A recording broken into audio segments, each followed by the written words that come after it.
Mesdames et messieurs, chers téléspectateurs ou simples curieux, bienvenue à vous dans l'émission Gros Plan, une émission dédiée au 7e art. Outre les genres cinématographiques traités lors des émissions précédentes, et ce à partir d'Alger, nous avons pris la décision cette fois-ci de nous déplacer à Oran, afin d'évoquer ou de souligner les actions, les compétences et la réflexion qui gravitent autour du domaine audiovisuel et plus particulièrement autour du cinéma. En somme, parlons cinéma à l'ouest du pays. Et pour ce faire, nous allons accueillir nos invités du jour, et ce au sein de cette salle mythique, la salle de cinéma Le Maghreb. Faisal Sahbi, maître de conférence, département communication, Haïfa Rahim, comédienne, et Kamel Beriksi, président de l'association Santé Sidi El Houari, ainsi Kamira Benachour, membre du ciné-club d'Oran. En ce qui me concerne, je vous dis à tout de suite. Faisal Sahbi, tout d'abord, merci à vous d'avoir accepté notre invitation et bienvenue à l'émission Gros Plan. C'est moi qui vous remercie. Je tenais simplement à dire à nos chers téléspectateurs que vous êtes docteur en sciences de l'information et de la communication, diplômé du département de cinéma de la Sorbonne Nouvelle, entre autres, parce que vous êtes maître de conférences, recherche et analyse, ce sont deux outils que vous affectionnez, en quelque sorte. Là, la première question qui s'adresse à vous, c'est est-ce que nous sommes réceptifs au discours cinématographique? Tout d'abord, merci de l'invitation. Je pense qu'il faut distinguer entre deux niveaux du discours cinématographique. Il faut distinguer le discours cinématographique complexe qui englobe en lui d'autres discours, entre autres le discours filmique et le discours de l'image. Et je pense que la nouvelle génération en Algérie, elle est peut-être plus réceptif à l'image que les générations précédentes. Les nouvelles technologies, les réseaux sociaux prouvent chaque jour que cette nouvelle génération est réceptive à cette culture de l'image. On peut voir par exemple que un réseau social comme Instagram a plus d'influence et plus d'impact parmi les jeunes, parmi la génération des 15-35 ans, que Facebook ou Twitter.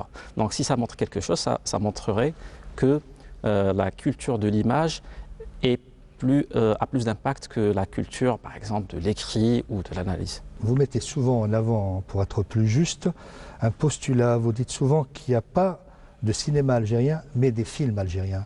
Vous pouvez être plus précis? Peut-être il faut définir qu'est-ce qu'un cinéma national, qu'est-ce qu'un cinéma algérien. Est-ce que le cinéma national est un répertoire de films? Est-ce qu'un ensemble de films algériens font un cinéma national? Pour être honnête, je ne le pense pas. Et pour développer un petit peu cette idée, il faut définir ce que c'est un cinéma national. Un cinéma national, c'est celui où s'identifie un groupe national, c'est-à-dire une nation, un peuple algérien, une société algérienne, ou du moins où se trouve trouvant lequel un miroir. Et jusqu'à maintenant, hormis quelques expériences dans les années 70 et les années 80, on ne peut pas parler d'un cinéma national où s'identifie vraiment la base, c'est-à-dire la société algérienne ou le peuple. On avait au début des années 60-70 un cinéma historique d'une manière assumée. Il fallait créer un mythe national, un mythe fondateur autour de la guerre de libération, un discours nationaliste, et on a réussi à le faire. Et après, à partir des années 70 et des années 80, hormis quelques films qui ont vraiment réussi, c'est-à-dire, hormis quelques incursions, vous parlez apparemment d'Omar Ghetlatou, les autres. Oui, et qui ont surtout bénéficié d'une deuxième vie, deuxième lecture. Les films Nehla, par exemple, de Beloufa ou Mirza Alouesh, Omar Ghetlatou, ils n'ont pas vraiment réussi sur un plan commercial lors de leur projection dans les années 70, fin des années 70. Donc, ils ont bénéficié d'une deuxième lecture. Donc on ne peut pas parler vraiment d'un cinéma national sur un plan symbolique et sur un plan organisationnel, sur un plan économique. Un cinéma national, c'est un cinéma qui engage plusieurs acteurs institutionnels et privés sur trois niveaux: production, distribution et exploitation. Et dans le cas algérien, on a une dizaine de films en moyenne depuis quelques années en termes de production, mais dans la plupart des cas, ils terminent dans des festivals et dans le pire, ils terminent dans des tiroirs. Et donc au moment de leur production, on ne prend pas en considération le public qui va les voir. Et c'est vraiment une frustration pour un réalisateur. Justement, pourquoi notre cinéma, c'est une question que je pose à tout le monde, est seulement cantonné à des festivals? On entend parler d'un film algérien qu'à travers un festival lors de sa projection. Voilà. Est-ce que ça ne va pas dénaturer un petit peu, je dirais, l'histoire? Parce que lorsqu'on sait qu'on doit participer à un festival, donc on doit écrire autrement le scénario. Pour plaire à un festival, on va vers un petit peu une écriture qui soit un petit peu parallèle à celle de, je dirais, du film d'auteur. Et on oublie un petit peu ce qui faisait un petit peu le bonheur du cinéma algérien, c'est-à-dire la comédie satirique, tout, la dernière comédie, moi-même ça tient qu'à moi, c'est-à-dire c'est Mascarade de Liesel, mais on n'a plus de comédie. Oui, absolument, absolument, parce que peut-être il faudrait inverser un petit peu le paradigme.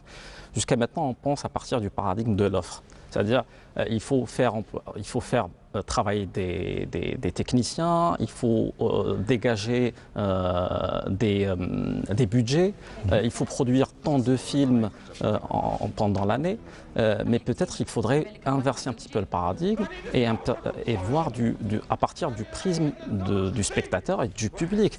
Ce n'est pas vraiment un tabou de se demander qu'est-ce que veut le public, qu'est-ce qu'il cherche. Il faudra peut-être qu'il cherche autre chose que l'expérience entre guillemets filmique que lui offre ces films, ce répertoire de films, une dizaine de films. D'ailleurs, c'est tout un paradoxe. Le nombre de films produits par l'Algérie en moyenne est supérieur au nombre de salles aux normes en Algérie. Donc, peut-être qu'il faudra ouvrir un petit peu le marché du cinéma, penser au-delà du filmique et penser à l'expérience cinématographique.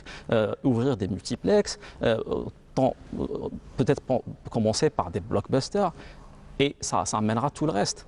Justement, là, ce qui m'amène à la question suivante, peut-on parler à l'heure T d'industrie cinématographique ici, en Algérie?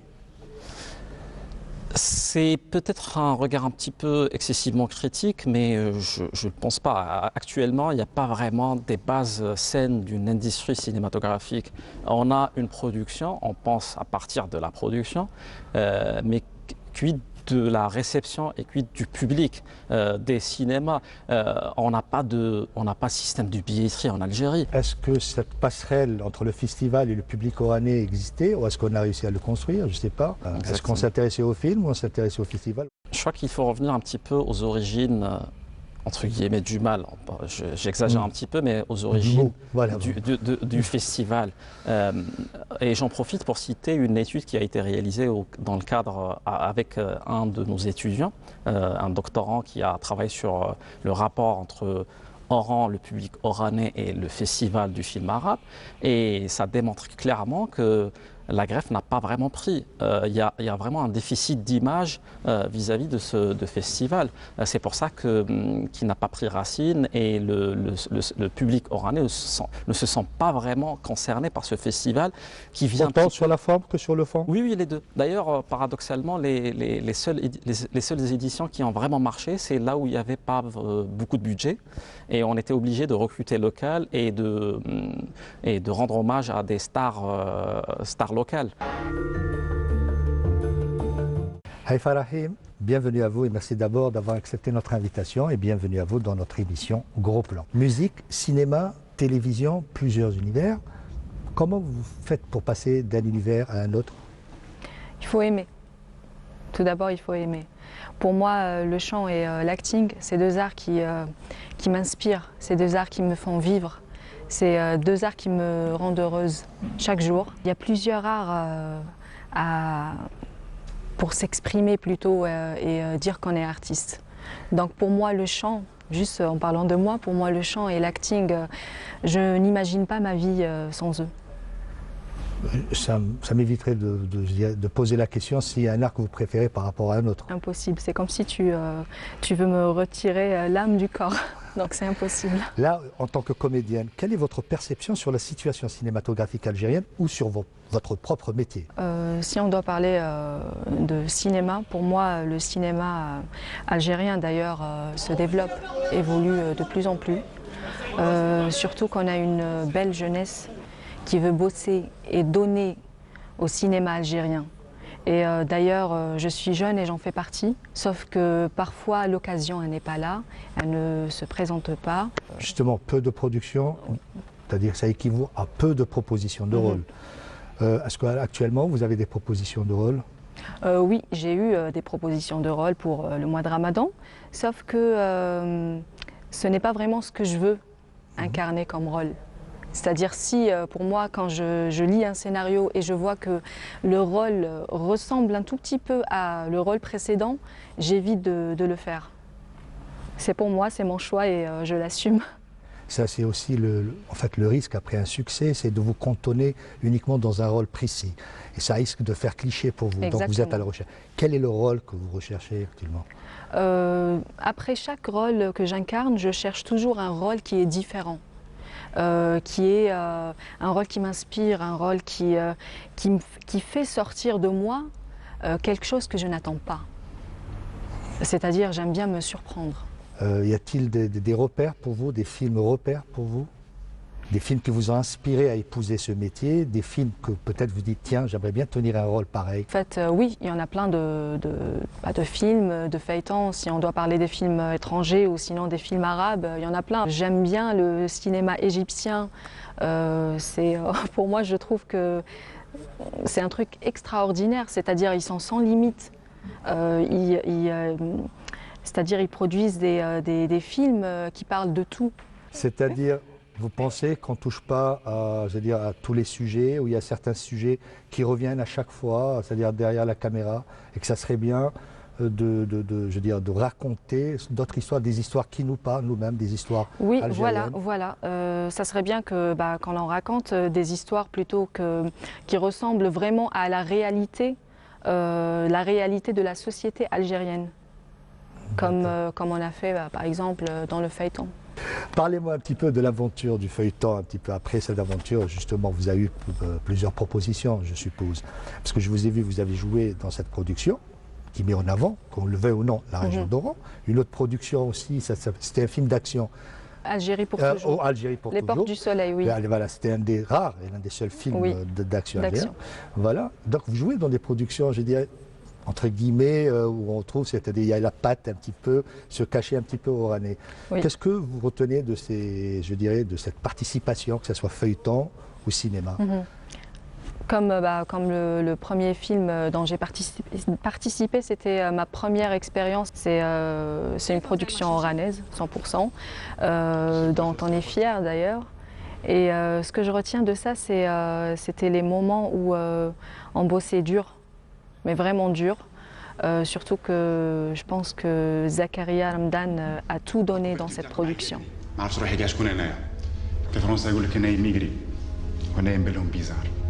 وكان بالي شاشت الغربة en France الوحدة صحيح على بالكم به ياك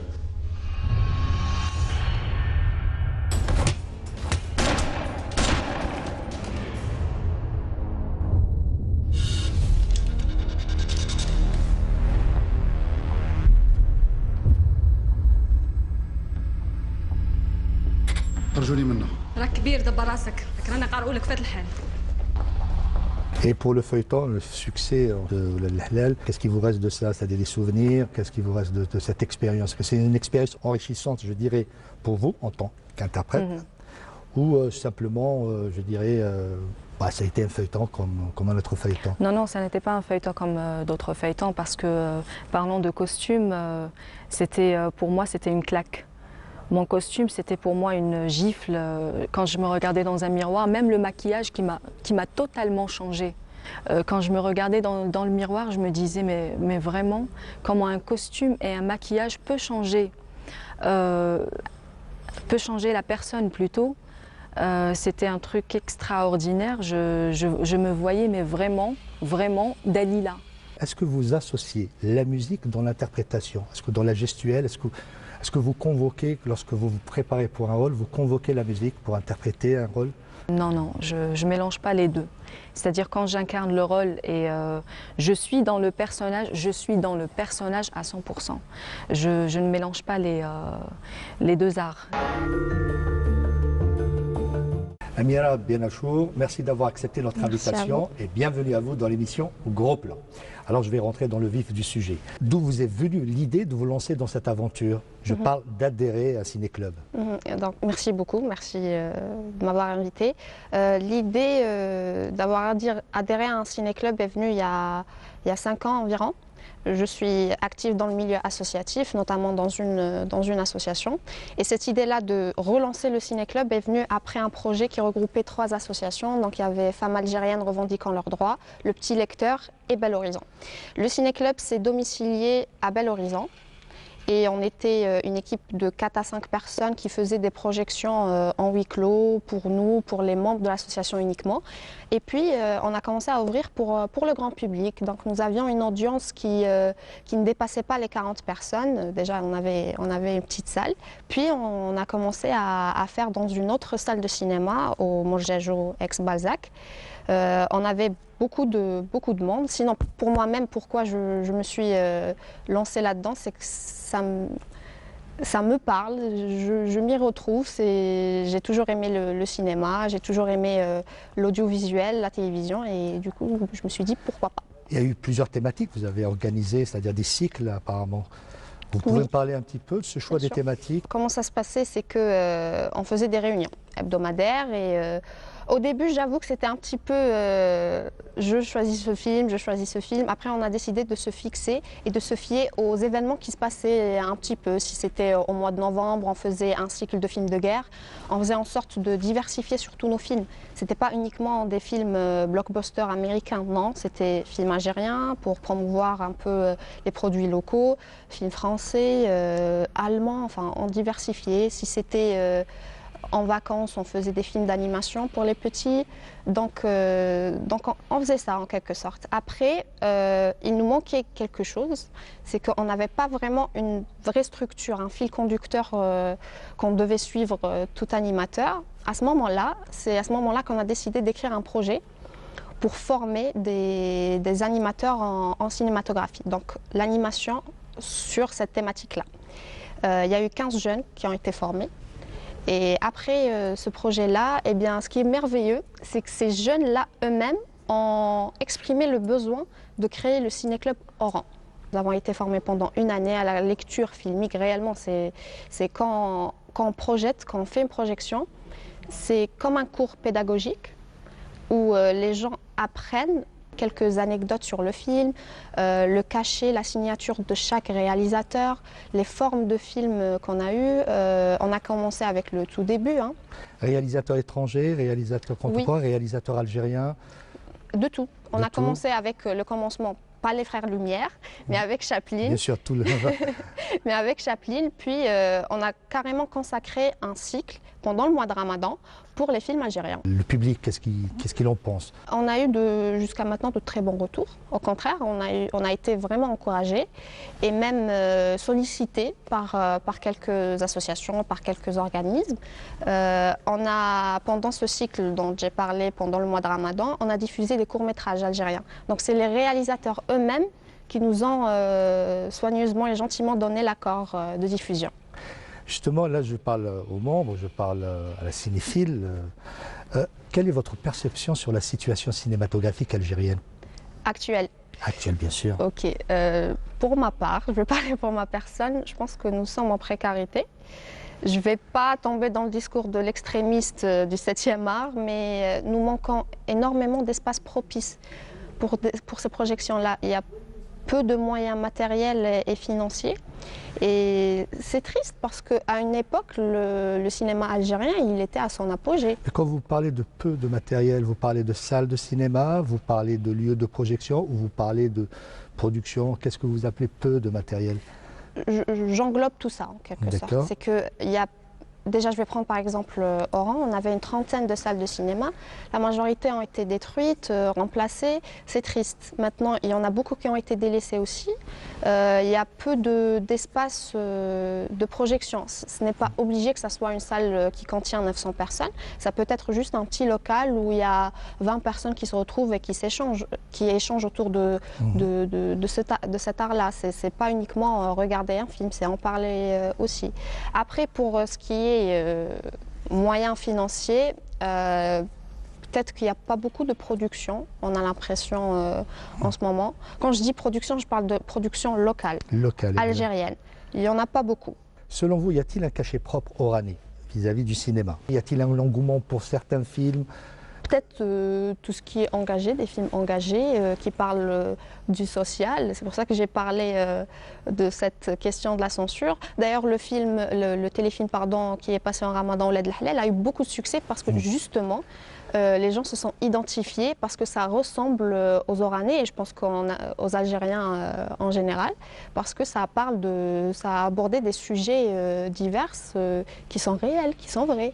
Donc ça nous ressemble et du coup, je pense que c'est ce qui manque. Et le cachet des Oranais, peut-être qu'à leur image joviale, très dans l'humour, très dans la comédie. Donc peut-être que ça serait ça leur cachet. Après, l'image du cinéma, elle est universelle. Monsieur Kamel Beaïksi, merci à vous. Merci d'avoir accepté notre invitation. J'aimerais qu'on s'engage dans cet entretien vers un chapitre plus précis, le chapitre audiovisuel ou cinéma. Quelles sont les actions qui ont été faites, réalisées concernant le cinéma ou concernant le domaine de l'audiovisuel? D'abord, merci de m'accueillir. Bon, qu'est-ce que je peux dire? Je peux dire d'abord que l'audiovisuel ou le cinéma n'est pas une fin en soi. C'est un véhicule, c'est un vecteur. C'est quelque chose qui est destiné à transporter des idées, à transporter des valeurs, des opinions, des réalités. Et donc, dans notre association, nous concevons ce moyen comme étant un moyen d'emmener des idées de l'association ou des producteurs d'idées vers les gens qui ont besoin de ça. Donc, l'utilisation de l'outil audiovisuel, il est multiforme. Bon, c'est un secret pour personne quand je vais dire que la culture cinématographique a beaucoup reculé en Algérie. Dans la culture dominante aujourd'hui, elle est plus tournée vers la consommation d'images vidéo ou d'images télévisuelles. Les plateformes, voilà. Netflix et autres, bien sûr. Et que l'image à travers de la vidéo, de l'image surtout, qui a un objectif au-delà même de l'image, est de moins en moins utilisée. Donc notre association, nous travaillons beaucoup sur transporter les messages de l'association à travers cet outil. Et donc nous travaillons sur plusieurs choses, comme vous venez de le dire. Nous travaillons sur la promotion du patrimoine, le patrimoine matériel et immatériel. Et quoi de mieux que de le voir, que de le regarder? On ne peut pas montrer à tout le monde, demander à tout le monde de venir face à un patrimoine, face à un monument ou à un édifice archéologique, mais transporter cet édifice archéologique vers les gens, tout ça pour améliorer cette éducation culturelle, cette éducation au patrimoine. Sur le plan de la santé, c'est la même chose. Nous avons, nous, un département qui travaille sur les questions de la santé, l'éducation à la santé, que ce soit la lutte contre la violence ou la toxicomanie ou la question du VIH. Et quoi de mieux que de transporter cette image, cette idée éducative vers les gens, en particulier vers les jeunes. Et donc, nous avons été amenés à réfléchir dessus. Et nous avons développé depuis 2005, soutenu par l'Union européenne, un projet qui s'appelait l'audiovisuel au service de l'insertion socio-professionnelle. C'est-à-dire, à travers l'audiovisuel, non seulement on diffuse des idées, mais en plus on permet à des gens d'en faire un métier et donc de vivre avec et de s'insérer dans la société. Comment s'organise tout ça? Cette démarche concernant cette réinsertion, insertion des jeunes à travers, je veux dire, cet outil audiovisuel. La première étape, c'est l'idée. Exactement. Donc quand on décide, par exemple, de protéger le patrimoine ou de diffuser des gestes éducatifs, d'abord, c'est des jeunes qui se mettent ensemble, qui disent « tiens, on va faire ça ». Et c'est à partir de ce moment-là qu'ils confectionnent leur projet, dont l'audiovisuel, la couverture audiovisuelle est un des éléments fondamentaux. Pourquoi? Parce qu'elle donne de la visibilité, elle donne de l'impact. je ne vais pas vous apprendre qu'une image égale 1000 mots. Exact, oui. Et l'image, quand elle est là, elle est présente, n'est-ce pas? Elle peut frapper l'imaginaire, elle peut développer des émotions, et c'est là où le message va être ancré chez les personnes. Et donc, on décide de développer ce projet et on inclut à l'intérieur cette question de la couverture audiovisuelle, de la transformation en image et en son, n'est-ce pas, d'une idée qui est au départ immatérielle. Donc voilà comment on construit ce projet qui a ce côté audiovisuel. Et tous les projets que nous avons développés ont cette composante audiovisuelle qui est partie intégrante. On ne se pose même plus la question. C'est partie intégrante. On ne se pose plus la question. C'est-à-dire que l'image audiovisuelle, l'image animée, l'image commentée, l'image en musique fait partie de la transmission des idées. Il y a eu une édition consacrée un petit peu à cela avec... c'était qui le parrain, entre guillemets, de cette édition? Il y avait l'acteur... Il y avait Hassan Kchesh, qui était président du jury, il y avait Mohamed Ben Salah, qui était président d'honneur, et tout un panel de noms du domaine qui ont bien voulu prêter leur image. C'était le festival Ibda'kum. Ibda', créativité, comme communication, que nous avons réalisé donc, il y a 2 ans. C'est le festival international du court-métrage. Et qui a vu, et ce festival est venu en finalité d'une tournée que nous avons organisée. Nous avons organisé une caravane à travers l'Algérie. Nous sommes passés dans 15 wilayats. Les formateurs étaient dans le bus, le matériel de formation était dans le bus, et c'est le bus qui a été vers les gens. Et nous avons des associations partenaires qui nous attendaient, qui ont préparé donc, et les conditions matérielles et le public cible, c'est-à-dire les gens qui devaient bénéficier des formations. Donc on est passé à travers 15 wilayats. En fait, il n'y a pas d'improvisation à tout cela, il y a une organisation, une préparation. Sûr, et des moyens. Bien sûr. Il y a des moyens. Et pour terminer, cette tournée en caravane a duré 1 année. Et dans chaque lieu où il y a eu de la formation, les jeunes ont été encouragés à produire des courts-métrages. Et à la fin de cette tournée, au bout d'1 an, on a demandé à tous les candidats potentiels de nous envoyer des courts-métrages. Et nous avons organisé un concours national.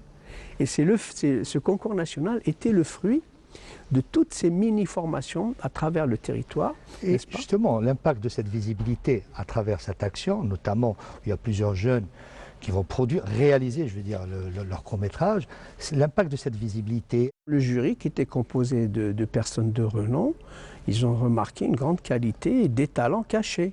Parce que les personnes qui ont proposé leurs produits, c'était auparavant des gens qui n'étaient pas des professionnels, à part un qui a proposé un court-métrage qui s'appelle Humain, qui a eu d'ailleurs plusieurs prix dans plusieurs pays. Mais tout le reste, c'était des jeunes qui ne soupçonnaient même pas qu'ils avaient ce talent. Donc l'un des objectifs aussi de ce festival et de cette caravane, c'était l'éveil des talents. Et nous avons donné cette opportunité à plus de 200 personnes. C'est énorme. La formation a concerné 600 personnes. Ceux qui ont postulé pour le concours national, c'était 200 personnes. Donc vous voyez que 200 personnes qui exercent leur talent et qui tentent une expérience, ça fait 200 possibilités d'émergence d'une cinématographie à plus long terme. Bien sûr, après, il restera d'autres conditions. Il y a beaucoup d'acteurs, pour ne pas dire de stars, d'acteurs et d'actrices, c'est-à-dire de la région d'Oran, de la région ouest du pays, mais j'ai l'impression qu'il y a une certaine forme d'exode. Quand il y a lieu de tourner un film ou de tourner une série pour la télévision ou un projet, j'ai l'impression qu'on est obligé de se déplacer vers la capitale pour tourner. Ce que j'ai observé, c'est qu'il y avait ce manque de financement, parce que tous mes amis artistes se plaignent de ça, et malheureusement ils partent. Si ce n'est pas hors Oran, c'est hors Algérie. C'est aussi la question peut-être de la censure. Qui est vraiment un méfait pour le... C'est-à-dire, vous parlez qu'il y a des projets qui sont restés lettres mortes, c'est-à-dire pour trouver un financement dû peut-être au scénario. Dû à l'histoire et au scénario. Et on ne comprend pas parce que, déjà, à travers une image, à travers un plan, on véhicule un message. Donc quand on réprime le message de cet artiste-là, il se démotive lui-même. Peut-être que la faute n'est pas entière par rapport au financement et à l'encadrement, mais l'artiste se délaisse. Et par la suite, quand on propose un produit aux téléspectateurs qui ne leur ressemble pas, ils ne peuvent pas s'identifier, C'est peut-être parce qu'on souffre un petit peu des séquelles d'un regard un petit peu d'un algérocentrisme, même si le mot en ce moment n'est pas vraiment accepté, mais c'est un petit peu le cas de ce qui se passe en France. Il faut monter à la capitale pour faire le cinéma, pour faire de l'art, pour faire de la musique, pour réussir. Et c'est un petit peu à l'image de ça par rapport à le rapport entre la périphérie et le centre. Tout est centralisé en ce moment et dans le système, dans la politique culturelle pour parler plus large. Les écoles de cinéma, d'ailleurs qui n'existent pas en Algérie, le peu d'activités cinématographiques, ça se passe à Alger, les prises de décision, ça se passe à Alger, donc il faut être plus proche du centre pour bénéficier un petit peu des retombées de cette activité cinématographique. Oran, qui est la deuxième ville algérienne, il y avait 25 salles de cinéma à Oran en 62, une quinzaine jusqu'aux années 70, et maintenant on n'en a que 3 en normes. Donc il faudra peut-être réfléchir à ce phénomène. Et d'ailleurs, pendant le festival du film arabe, la question du public ne se pose pas. Donc il y a de l'affluence, mais ça reste des projections ponctuelles. Et en dehors de ces occasions, les salles de cinéma n'ont pas de programmation claire et bien définie à l'avance avec des créneaux horaires bien définis. Donc peut-être il faudra penser à une nouvelle politique de la demande. Je pense que vous allez être d'accord avec moi en disant que dans la capitale, il y a un minimum de conditions. Il n'y a pas toutes les conditions, mais il y a déjà un embryon d'organisation cinématographique et d'expression. Ce qui existe très rarement. La preuve, à Oran, il a fallu qu'on prenne cette initiative et que tout de suite, il y a eu de l'émergence. Vous voyez, et pas de l'émergence à Alger, de l'émergence à Annaba, à Timimoun, à Tizi Ouzou, à Ouirgla, à Djijel, etc. Il y a eu, c'est-à-dire le potentiel est là, il est présent en Algérie. Il est vraiment présent, comme d'ailleurs dans tous les pays du monde, à la différence que l'opportunité de valoriser ce potentiel, d'éveiller ce potentiel en prise de conscience par rapport à lui-même, à ses capacités, c'est ça, c'est ce déclic qui manque. C'est-à-dire l'étincelle, n'est-ce pas, entre les capacités de la personne et le moment où elle essaye, elle fait le pas, et c'est le moment le plus difficile, c'est celui où on fait le pas d'essayer un produit et de découvrir que finalement on est fait pour ça et qu'on aime ça. Il n'y a pas une forme de centralisation un petit peu de l'image? Je pense qu'on est en pré-révolution cinématographique en Algérie, que la ressource humaine est là, que les capacités de développement sont là, mais qu'il faut quelque part une organisation qui puisse capter tout ça. Et je crois que ça doit venir de l'État. Je crois que l'État aujourd'hui, le ministère de la Culture et tous les organes déconcentrés ont la responsabilité de capter toutes ces capacités. Bien sûr, le privé aussi, bien que le privé, en ce moment, il est quasi embryonnaire. Je pense que c'est ça, là. Je ne suis pas un spécialiste, mais c'est ce que je perçois. Je vois que tout à l'heure, il y a eu une certaine forme d'émotion de vous retrouver, c'est-à-dire de vous retrouver dans cette salle mythique, le Maghreb. Ça vous rappelle un petit peu votre enfance, vous avez dit que vous avez... Ah oui, j'ai passé beaucoup de moments ici. On venait en camarade, en groupe, quelquefois mixte. Et cette salle, c'est une salle mythique. Je pense, c'était en tout cas la plus grande salle d'Afrique, qui faisait plus de 1500 places. Et d'abord, elle n'a pas beaucoup changé, le décor est pratiquement le même, je crois la couleur a changé. Sinon, ça me rappelle beaucoup de bons souvenirs. Voilà, persévérance et disponibilité, ce qui qualifie un petit peu l'essence même, je dirais, de votre association, de votre travail. Je vous souhaite bonne continuation. Merci. Nous arrivons au terme de notre émission. Merci à vous, M. Kamel Biaïksi, d'avoir accepté notre invitation. Avec plaisir. Merci à nos chers téléspectateurs de nous avoir suivis et merci à l'équipe de la Régie Mobile d'Oran qui, sans elle, notre émission n'aurait